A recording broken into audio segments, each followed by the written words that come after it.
холодный день у нас состоялось успешно, замечательно состоялось ралли-спринт «Северный ветер». Ну, кстати, вот про холодный день.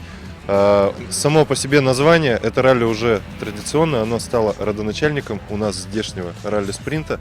Впервые было проведено 3 октября 2009 года. Кстати, и название придумали «Северный ветер», потому что в начале октября вот такая сухая, но холодная погода, как-то стояли на спецучастке. Было пасмурно, было ужасно холодно, дул ветер, так, «Северный ветер». Хорошее название для ралли, и название оправдывает погоду. Но по раллиным меркам сегодня была вполне замечательная погода. Неважно, какая температура, главное, чтобы было без осадков. Не так, как в прошлый раз, 27 августа, здесь проходил предыдущий 5-й этап чемпионата УРФО по ралли-спринту «Стальной край», который больше походил на трофи-рейды, ввиду того, что беспрерывно лил дождь. Это только с одной стороны хорошо, что это крайне было безопасно, потому что очень низкие скорости, но участникам было тяжело, все были в грязи. Сегодня у нас сухая погода, хорошие условия, замечательные спецучастки. География участников широка. У нас, как всегда, Пермский край, экипажи с Пермского края, естественно, большинство со Свердловской области, Челябинск представлен и даже город Орск. Уже в который раз. Это тот экипаж, который в прошлый раз отличился тем, что приехал в дождливую погоду на асфальтовой спортивной резине. Но сейчас ребята уже подготовились с умом, с чувством, с расстановкой и показали вполне достойный результат.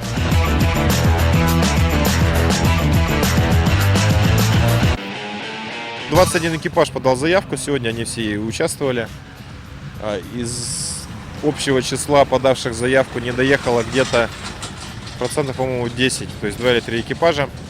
Причем, опять же, не из-за убора на трассе, а технические неисправности автомобилей, то есть за счет 2000 N, 4000 N это коробки.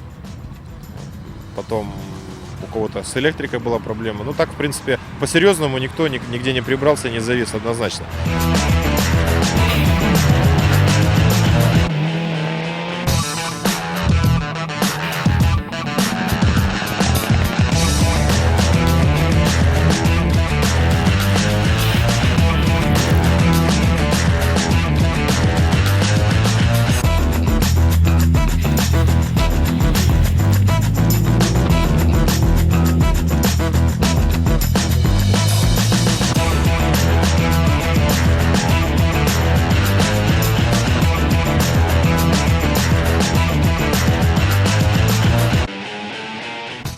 Финал чемпионата УРФО у нас состоится 18 декабря.